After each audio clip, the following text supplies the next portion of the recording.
Baba, does your hand hurt today? Marcus? Webb looked down at his daughter Sophie, who was watching him with those sharp brown eyes that never missed anything. She was 8 years old, and she'd been asking him that question every morning for the past 3 weeks, ever since the weather turned cold. No bug. It's fine. He flexed his left hand under the table, feeling the familiar resistance. The scar tissue tightened in the cold. It always did. The thick, pale ridge that ran from the base of his thumb across his wrist and disappeared under his sleeve had been part of him for 20 years now. Long enough that he sometimes forgot it was there. Long enough that he'd learned all the small adjustments, the angles that kept it hidden, the compensations that let him function. Sophie tilted her head. You always say that, because it's always true. She gave him the look, the one that said she knew she was being managed and she was deciding whether to let him get away with it. 8 years old, and already she could see through him better than anyone he'd ever known. He reached over and tugged one of her uneven braids. She'd insisted on doing her hair herself this morning, which meant one braid was significantly higher than the other, and neither of them was particularly tight. She looked like a small, disheveled professor who'd been thinking about more important things than personal grooming. Eat your cereal. We need to leave in 10 minutes. She returned to her breakfast, but he caught her glancing at his hand one more time before she did. Tuesday evening, 6:42. Marcus stood in the service corridor of Celestine with his back against the wall, flexing his left hand and watching it fail to close all the way. The cold made everything worse. The scar tissue stiffened, the damaged tendons pulled tight.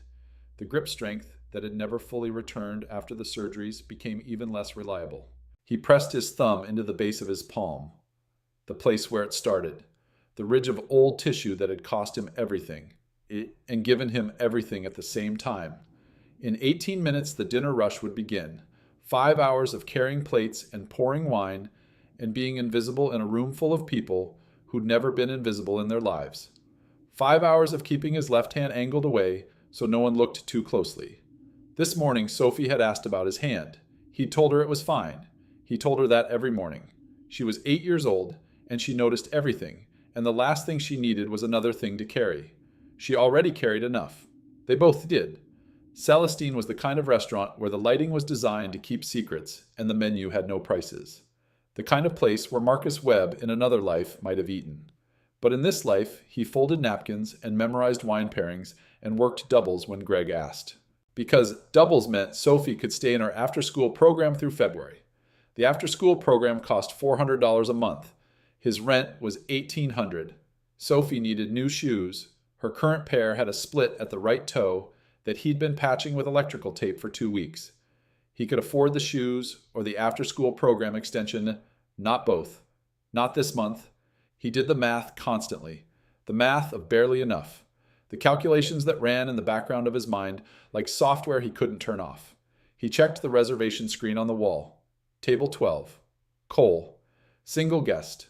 Note indicated she'd requested window seating specifically. He didn't think about the name. Cole was common. There was no reason to think about it. At 7:03, she walked in.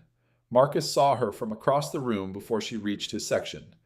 Dark hair pulled back in a way that suggested efficiency rather than vanity. Gray coat that probably cost more than his monthly rent. She moved through the restaurant with the particular confidence of someone who'd stopped asking permission for things a long time ago. She settled at table 12, facing the window as requested. She ordered water and didn't look at her phone. She watched the snow falling outside with an expression that was hard to read.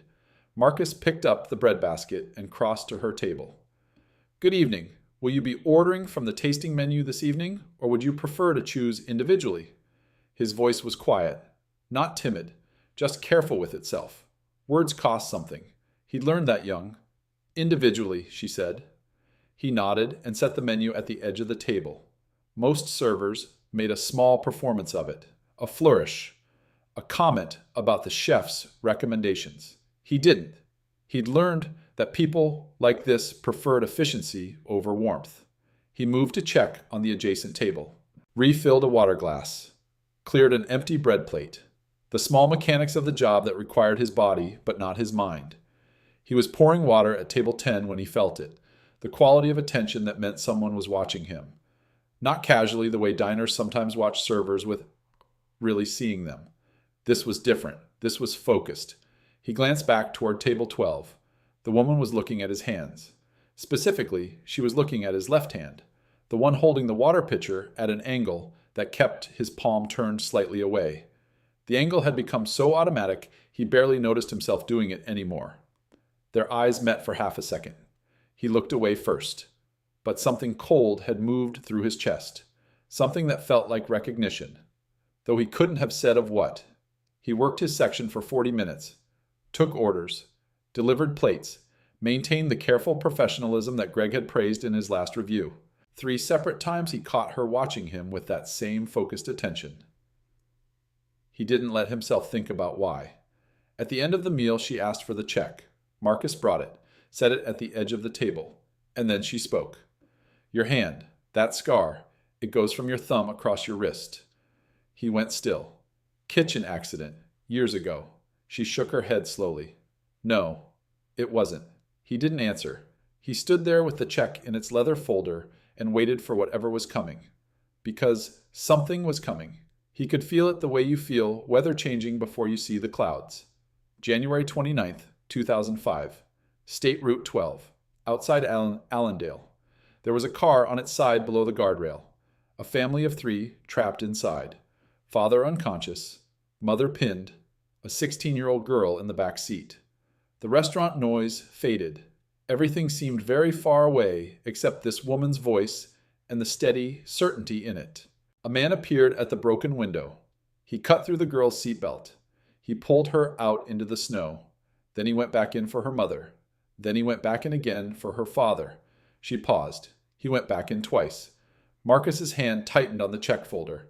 By the time the paramedics arrived, he was gone. There was blood in the snow where he'd been standing. The girl gave a statement. The report said, unknown male, approximate age 25 to 30. Dark hair. She looked at him. Her eyes weren't curious. They were certain. I was that girl. I was 16 years old. And you saved my life. The moment stretched. Marcus could feel his pulse in his wrist, in the scar tissue, in the place where everything had changed 20 years ago on a frozen road in the dark. You have the wrong person, he said. I don't think I do. Then I'm sorry to disappoint you. He set the check down and walked away. His hands were steady. He'd learned a long time ago how to keep his hands steady when the rest of him wasn't. He went to the service corridor, stood with his back against the wall, pressed his thumb into the base of his palm until the pressure became a different kind of pain. 20 years. He'd been 24 years old, 6 months out of the army, living in a room he rented by the week while he figured out what came next. He'd been driving home from visiting his mother in Allendale. The roads were iced, the night was clear and cold and empty, and then there was a sound, the particular sound of metal meeting the world. He'd pulled over, gone down the embankment, and there was a car on its side with gasoline leaking onto the snow. He hadn't thought about it. Thinking would have slowed him down. He'd just moved. The way he'd learned to move in places where hesitation got people killed. There was a girl in the back seat, 16 maybe. Dark hair. Eyes that were too calm for what was happening. The kind of calm that meant shock. Or the kind of calm that meant something else. Something steadier.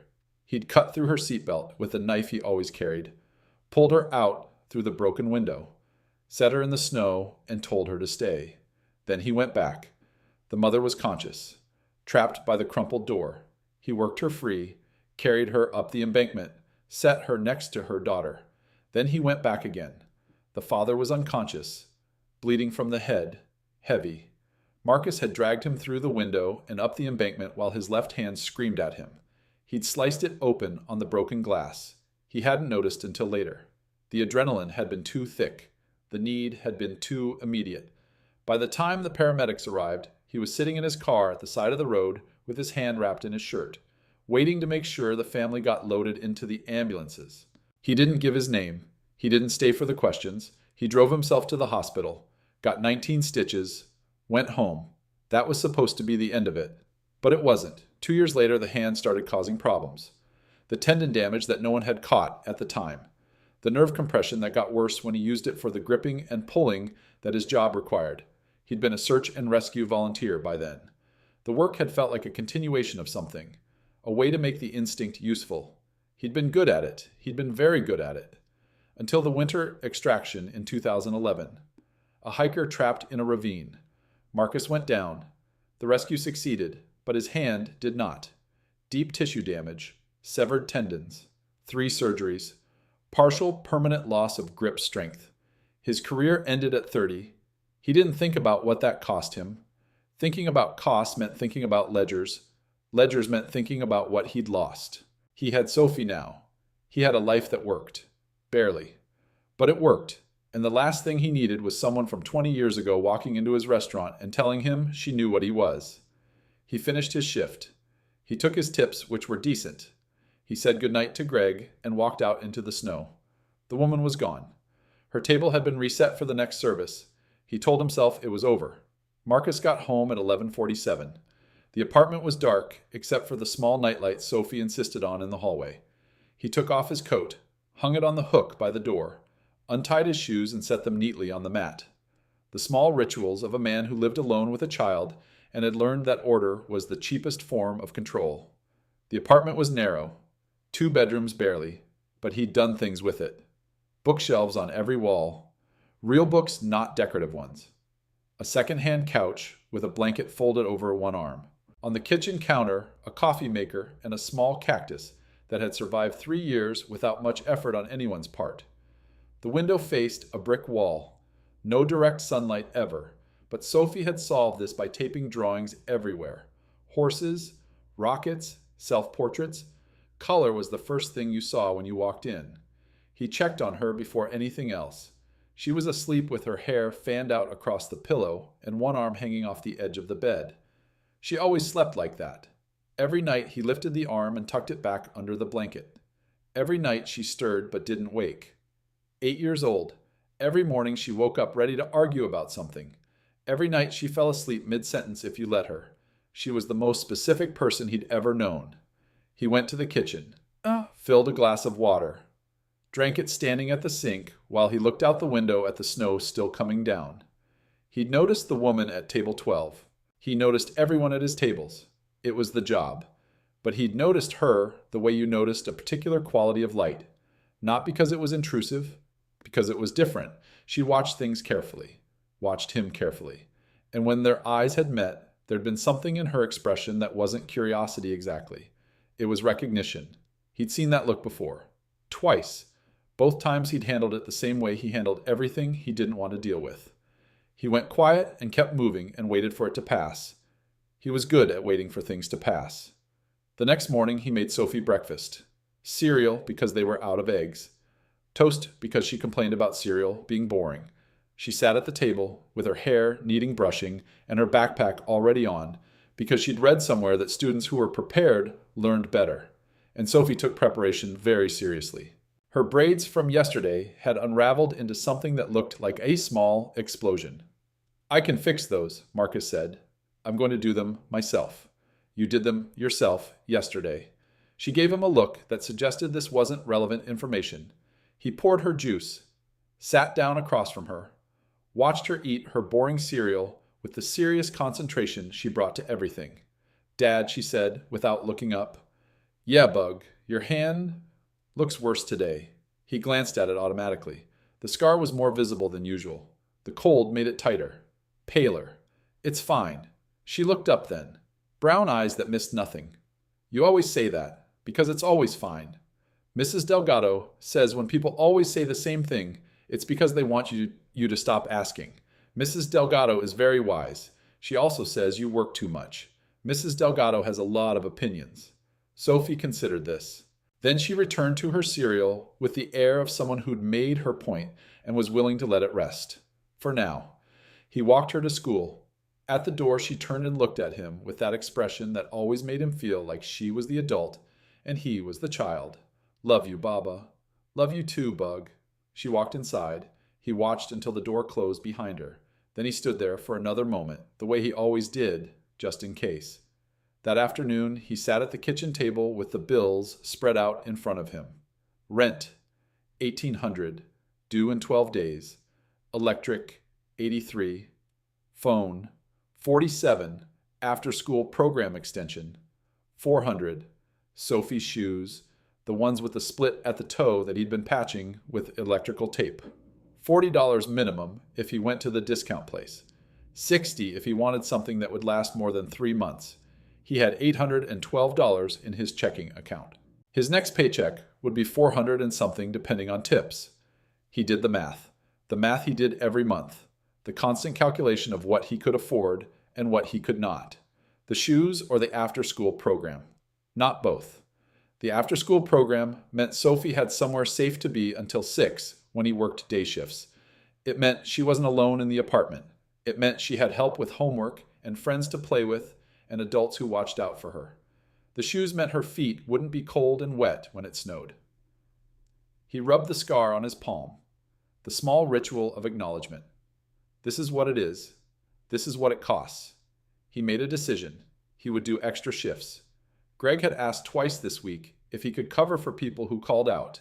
He'd said no both times because of Sophie. He would say yes. He would figure out the childcare somehow. Mrs. Delgado would help. She always did. He put the bills in a stack and put the stack in the drawer where he kept the things he didn't want to look at. Then he went to take a shower before his shift. 11 days later, she came back. Marcus saw her name on the reservation screen and felt something cold settle in his chest. Table 12. Cole. Single guest. 7 p.m. He asked Greg if he could switch sections. Greg looked at him with the expression of a manager who had been asked unreasonable things by employees before and wasn't impressed. We're short-staffed, Webb. You're the best I have on the floor tonight. Table 12 is yours. Marcus didn't argue. He'd learned a long time ago when arguments were worth having and when they weren't. He worked her table, brought the bread, took her order, maintained the professional distance that the job required. She didn't mention the accident. She didn't mention the scar. She ate her meal slowly, watched the snow through the window. At the end of the night, she left a card under the bread basket. He found it when he cleared the table. 4 words, written in precise handwriting. Thank you for what you did. He put the card in his pocket. He should have thrown it away. He didn't. She came back again. A week later. This time she left another note. I never forgot. He put it in his pocket with the first one. She came back a 3rd time. The note said, I've been looking for you for 20 years. And a 4th time. This time she didn't leave a note. She waited until the restaurant was nearly empty. Then she stood up and walked to where he was resetting a table in the corner. My name is Vivian Cole. I run a private equity firm. I've spent 20 years wondering what happened to the man who saved my family. Marcus set down the napkin he was folding. There's nothing to have a conversation about. You lost your career, she said, because of what you did that night. The hand injury, the surgeries, the search and rescue work you couldn't do anymore. She paused. I know all of it. He looked at her steadily. You had someone investigate me. I had someone find out what I needed to know. Because I want to help, and I can't help if I don't understand what help looks like. Marcus's jaw tightened. I don't need help. Everyone needs help sometimes. I have a daughter, a job, an apartment that's good enough. That's what I've built. And I don't need someone showing up 20 years later trying to turn my life into a debt she thinks she owes. Is that what you think I'm doing? I didn't save your family so that someday you could feel sorry for me. The words came out harder than he intended, but he didn't take them back. Vivian was quiet for a long moment. I don't feel sorry for you, she said. I feel grateful, and I've spent 20 years not being able to say that to anyone. She picked up her coat. I'm not going to force anything, but if you ever change your mind, if you ever need something, anything, you know where to find me. She left. Marcus finished resetting the table. His hands were steady. They were always steady, but something in his chest was not. 3 weeks passed. Marcus told himself it was over. The woman had said her piece. She'd made her offer. He'd declined. That was the end of it. Except it wasn't. The letter arrived on a Tuesday from the building management company, informing him that the building had been purchased by a new investment group and that all existing lease agreements would be honored at current rates locked in for 3 years. He read it twice. Then he set it down and stood in the kitchen for a long time. The second letter arrived a week later from Whitfield Academy, informing him that Sophie had been selected for their merit-based scholarship program beginning in September. Full tuition and materials covered. The letter cited an anonymous nomination from a community member. He read it 3 times. Then he folded it and put it in the drawer with the bills and sat on the couch and didn't move for 15 minutes. Sophie found him there when she got home from school. "Baba, what's wrong?" "Nothing," he said. "Come here." She climbed up next to him, showed him a drawing she'd made. A wolf, she said, though it looked more like a rectangle with legs. He told her it was a very good wolf. "Is something good happening?" she asked. "Maybe." She tilted her head. "That thing she did when she was thinking. Is it because of the pretty lady?" He looked down at her. "What pretty lady?" Sophie shrugged with the elaborate casualness of an 8-year-old who knew she'd said something interesting. "Mrs. Chen at school said someone asked about my class. A lady with dark hair. She said she was thinking about enrolling her niece." Marcus went very still. "Did she?" he said. His voice was quiet, flat, the voice he used when he was working very hard to keep his voice even. Sophie looked at him. She noticed. She always noticed. "Is that bad, no bug?" "It's fine." He stood up. "Stay here. I need to make a phone call." He called in sick the next day. First time in 14 months. He drove to the address listed for Cole Capital Group on the publicly available business registration.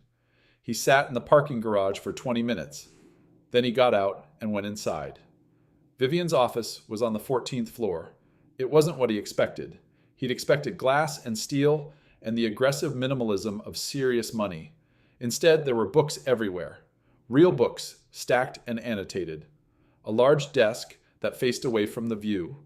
2 chairs by the window that looked actually sat in. Vivian was standing when he walked in. Gray suit, hair pulled back, her expression entirely composed, which told him she'd expected this. "You asked about my daughter's class," he said. "I asked about a school. I didn't mention your daughter." "Don't." His voice was still quiet. But there was something in it now that hadn't been there in the restaurant. "I told you no. I was clear. You were. And I respected that. You enrolled my daughter in a private school. She was nominated for a scholarship, based on her academic record, which is apparently quite strong. Vivian." He used her name for the first time. "Stop." She stopped. "I understand what you're trying to do," he said, "and I'm telling you for the second time that I don't want it. Not the school, not the apartment, not whatever comes next." He looked at her evenly. "I know you think you owe me something, but you don't get to decide what that looks like for me and my daughter. She deserves a good education, and I'll provide that. On a server's salary, it'll take longer, it'll be harder. That's my problem to solve." His voice was quiet but certain. "I'm not asking you to understand it. I'm asking you to stop." Vivian held his gaze for a long moment. "Sophie's scholarship has already been processed," she said. "Whitfield doesn't undo those. The building situation is done. The new owner bought the whole building. It has nothing specifically to do with you." She paused. "But I hear you, and I'll stop." He looked at her. "The restaurant job," he said. "I'll take another section if you're going to keep coming in. I won't come in anymore." "Thank you." He turned to go. "Marcus," she said it quietly. He stopped, but he didn't turn around. "I'm not trying to make you into something you didn't ask to be. I just..." She paused. "I know what that night cost you. I'm sorry it cost you anything." A long silence. He walked out without answering. That night, after Sophie was asleep, he sat at the kitchen table with a cup of coffee. He didn't drink. The Whitfield letter was in front of him, still folded. He sat there for a long time. 3 weeks passed. The weather got colder. Sophie's cough got worse. Marcus picked up extra shifts when Greg offered them and put money aside for the shoes she needed and told himself he was managing. He was always managing. The card Vivian had left was still in his pocket. He hadn't thrown it away. He told himself he didn't know why. Tuesday night, 11:47. The phone rang. Marcus was asleep, which he rarely was by that hour, but he'd worked a double and his body had simply shut down when he got home. The phone woke him. Unknown number. He almost didn't answer. "This is the overnight desk at Children's Memorial Hospital. Is this Marcus Webb?" He was out of bed before the voice finished saying his name. "Your daughter, Sophia, was brought in by ambulance approximately 90 minutes ago. She was found unresponsive by a neighbor. She's stable now, but we need you to come in as quickly as possible." The drive took 12 minutes. He made it in 9. Sophie was in a room on the 3rd floor, pale against the pillow, smaller than she should have been, an IV in her arm, and a monitor beeping steadily beside her bed. The attending physician was a woman named Dr. Reardon. She explained it in calm professional language. Bacterial pneumonia, aggressive, fast-moving, caught in time. In time meant within a window of hours. If Mrs. Delgado, the neighbor who checked on Sophie when Marcus worked late, hadn't gone to look in on her at midnight. Marcus sat down in the chair beside the bed. He took Sophie's hand. Her fingers were thin and hot from the fever. Baba, her eyes were open. Barely. Glazed with exhaustion and whatever they'd given her for the fever. "I'm here," he said. "Am I okay?" He squeezed her hand gently. "You're going to be okay." She closed her eyes again. Her hand stayed in his. Marcus sat there for a long time. The monitor beeped. The rain made soft sounds against the window. Outside, the sky began to shift from black to gray. At 4 a.m, he stepped into the hallway to make calls. His mother in Ohio, 71 and not well. He put the phone down before it rang. Greg at the restaurant. Voicemail. He left a message. Said he needed time. Said he was sorry. He went back to Sophie's room and sat down and looked at the numbers on the monitor and tried not to think about the numbers in his checking account. $847. The rent was due in 8 days. The hospital would want a copay. The antibiotics were IV and strong and would require follow-up. Insurance covered most of it. Not all of it. Never all of it. He was good at this. He'd been doing this for years. The math of barely enough. But Sophie was 8 years old and burning with fever, and the math wasn't adding up. He sat there, holding her hand, watching the monitor, and for the first time in a very long time, he didn't know what to do. 5:30 a.m. Soft knock on the door. Marcus turned around. Vivian Cole was standing in the doorway. Dark coat, hair loose. She looked like she hadn't planned to be awake either. She looked at him, then at Sophie, then back at him. Her expression wasn't pitying, wasn't performative, just present. "Mrs. Delgado is my building manager's aunt," Vivian said quietly. "She called me when she couldn't reach you." Marcus didn't say anything. There was nothing to say. Vivian stepped into the room. She moved carefully the way you move in a hospital room, as if the air itself required respect. "There's a specialist I know," she said. "Dr. Harrison, head of pediatric infectious disease at this hospital. He's one of the best in the country." She paused. "I can have him here in 30 minutes, if you want." Marcus looked at Sophie. The monitor beeped. The rain made soft sounds against the window. He thought about all the things he'd said. The careful speeches about dignity and independence and building a life that didn't require anyone's charity. He thought about $847 in a checking account and a daughter whose hand was small and hot in his. "Call him," he said. Dr. Harrison arrived at 6:10 in the morning. He was a man in his 60s who walked with the unhurried confidence of someone who'd seen worse than this and knew how to fix it. He reviewed Sophie's chart, adjusted the antibiotic protocol, ordered an additional diagnostic test that the regular attending hadn't considered. He spoke to Marcus directly, eye to eye, treating him like a colleague rather than a parent in crisis. "She's going to be fine," he said, "but I want to keep her here for observation. 4 days. After he left, the room was quieter. Vivian was still there. She'd brought 2 coffees from somewhere. The hospital cafeteria, probably. She'd set one near Marcus without comment. He picked it up. It was weak and stale, and it was the best thing he'd tasted in hours. "How long has it been," Vivian asked, "since someone sat with you through something?" He thought about the question honestly. "A while," he said. She nodded once. No comment, just acknowledgement. They sat in silence for a long time. The monitor beeped. The light outside shifted from gray to pale gold. Sophie woke up around 8 in the morning. Her eyes were clearer than they'd been.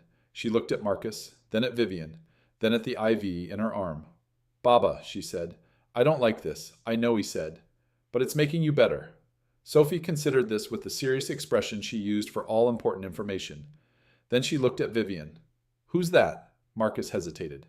"This is Vivian. She's someone I helped a long time ago, and now she's helping me." Sophie's eyes narrowed, the particular expression of an 8-year-old who knew she was being managed.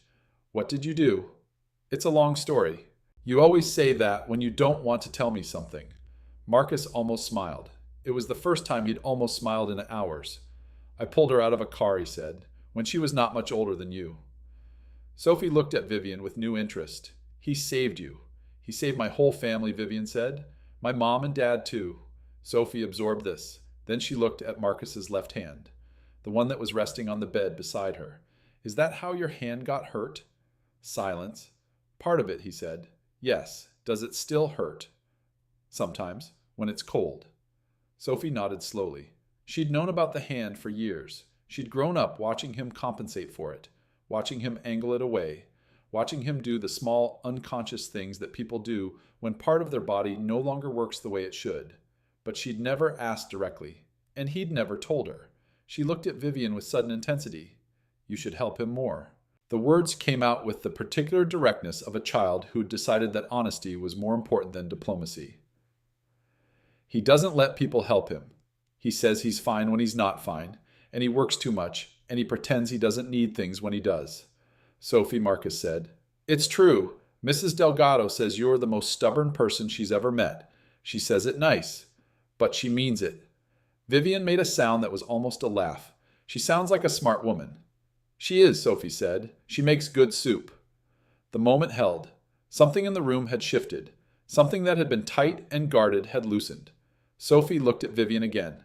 Are you going to stay? The question hung in the air. It was for Marcus as much as for Vivian.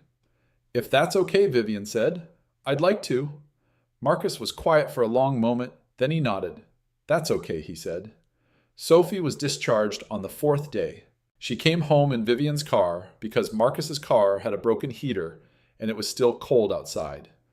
Sophie sat in the back seat and looked out the window and asked if she could pick what they listened to on the radio. Vivian said yes. Marcus said nothing. He was watching his daughter in the mirror, the color back in her cheeks, the brightness back in her eyes. She was going to be fine. Dr. Harrison had said so. The antibiotics had worked. The fever was gone. But something else had changed. Marcus could feel it, the careful walls he'd built, the independence he'd maintained for 5 years, the insistence that he didn't need anyone and never would. Something in those walls had cracked. They got Sophie settled on the couch with a blanket and a cup of soup and an animated film about a dog who could talk. Then Marcus and Vivian stood in the kitchen on opposite sides of the counter, speaking quietly. Thank you, Marcus said. It came out simply. None of the resistance that had marked their previous conversations. You don't have to, Vivian said. I know I don't. I'm saying it because it's true. She nodded. The night of the accident, she said. I've thought about it for 20 years. What would have happened if you hadn't been on that road? What would have happened if you'd driven past? Marcus was quiet. I was in shock, Vivian said. When you pulled me out of the car, I don't think I said anything. I just sat in the snow and watched you go back in. Twice. She looked at him. I wasn't afraid. She said, the car was on fire and my father was unconscious and I should have been terrified. But I wasn't, because you moved like you already knew how it was going to end. Marcus remembered that night. The cold, the smell of gasoline.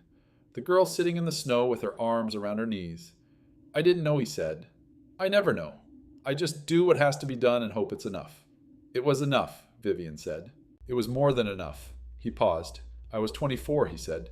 6 months out of the army. I wasn't doing well. It was a bad winter. For other reasons. He looked at the coffee maker. I was driving back from visiting my mother when I heard the crash. I went down the embankment. There was a car on its side. Gasoline everywhere. A girl in the back seat. He paused. She was very calm. Given everything. I thought about that a lot afterward. I wasn't calm, Vivian said. I was terrified. I just didn't have a way to show it. He looked at her. When you showed up at the restaurant the first time, he said, I knew. Not immediately, but by the end of the service. Why did you pretend you didn't? Because I'd spent 20 years making it not matter. If it didn't matter, then everything that came after didn't have to mean anything either. The hand, the career, all of it. He poured water into the coffee maker. But it mattered. Of course it mattered. I just wasn't ready to let someone come in and rearrange the story I'd made up about it. Is that what I did?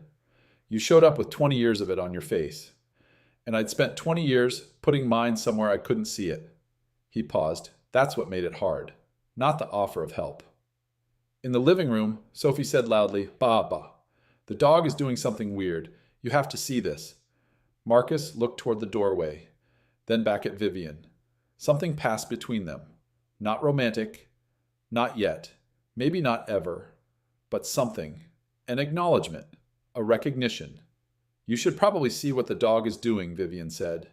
The corner of her mouth had moved, just slightly. 3 months passed. The spring came slowly. Cold rain giving way to warmer rain, giving way to pale sunlight that felt like a promise. Marcus didn't see Vivian every day. They were both busy. He had his job, his shifts, his constant calculations. She had her company, her meetings, the life she'd built. But she came by. Saturdays sometimes. A weeknight here and there. She brought food that was too expensive and books for Sophie that were just right. She sat on the second-hand couch and listened to Sophie explain things and didn't try to be anything other than present. Sophie had started calling her V. Then the V. Marcus didn't understand the linguistic evolution, but he'd stopped trying to. One evening in late May, Sophie was asleep, and Marcus and Vivian were sitting on the couch with cups of coffee that had gone cold. "There's a job," Vivian said. "Not for me, not arranged by me." Marcus looked at her. "Ray Nakamura, operations manager at a logistics company. He's been a regular at Celestine for years. He's watched you work. He wants to offer you a position." She paused. "Managing ground operations for the Northeast Corridor. Salary is 3 times what you make at the restaurant." Marcus was quiet for a long moment. "How long have you known about this? 2 weeks. I wasn't sure if I should tell you. I thought you'd think I arranged it. Did you number Ray noticed you on his own? Mentioned it to me because he knows we know each other now. I told him the decision was entirely yours." Marcus sat with that. "I'd need to give Greg proper notice," he said. "Of course. And make sure the hours work with Sophie's schedule. Ray knows you have a daughter. He's flexible." Marcus nodded slowly. "Thank you," he said, "for telling me. You're welcome. For telling you." He took the job. He started in August. The work was different from anything he'd done before, but not harder. Logistics required the same skills that serving tables required: attention to detail, problem solving under pressure. Seeing what was broken and fixing it. He was good at it. He'd always been good at fixing things. In September, Sophie started at Whitfield Academy. Merit scholarship. Full tuition and materials. First day of school. Sophie wore a new backpack. Dark green, her choice. Her hair was in 2 uneven braids she'd insisted on doing herself. Marcus walked her to the door of the building. Crouched down. Straightened her collar. She submitted to this for approximately 3 seconds. "I know, Dad." She walked inside with the confidence of someone who'd decided not to be nervous. Marcus stood on the sidewalk for a moment after the door closed. His phone buzzed. "Vivian." "How did she do?" he typed back. 3 seconds. Then she walked in like she owned the place. A pause. Of course she did. He put the phone away. Walked to the subway. Things had changed. Not dramatically. Not in the ways Vivian had originally tried to arrange, but in the quieter ways that come from 2 people deciding to stop being strangers. Late September. Saturday afternoon. A park near the river. Sophie was running ahead, visible by the green backpack she wore even on weekends, because she liked it. Marcus and Vivian walked side by side. Their shoulders were close, but not touching. "Do you ever think about it?" Vivian said. "What would have happened if you'd taken a different road that night?" Marcus watched Sophie discover a stick approximately her own height. She began examining it with the focus of a scientist who'd found something of immense significance. "I think about it sometimes," he said. "Less than I used to. Less because of time. Less because of the things that came from that road." He paused. Looked at Sophie. "Most of them are here." "Oh." Vivian was quiet for a moment. "That's a generous way to look at it," she said. "Given what the road also took. People don't get to know which version of their life is the real one," Marcus said. "So I try not to do that math." Ahead of them, Sophie turned around. The stick was held horizontally in her hands like a staff. "Baba," she called. "This is the biggest stick I have ever seen in my life." "It's very impressive," Marcus said. "Can we keep it? Where would we put it?" "In the living room," she said, as if this were obvious. Vivian said quietly so only Marcus could hear. "She's not wrong that it would fit." The corner of her mouth was doing the thing it did when she was trying not to smile. "Don't encourage the stick," he said. "I'm not encouraging anything. I'm just present." The word hung in the air. Present. The word she'd used months ago. In the hospital. In the apartment. in all the moments when she'd offered nothing except the simple fact of being there. Sophie had lost interest in the stick negotiation. She was crouching by the water's edge, now studying something with intense focus.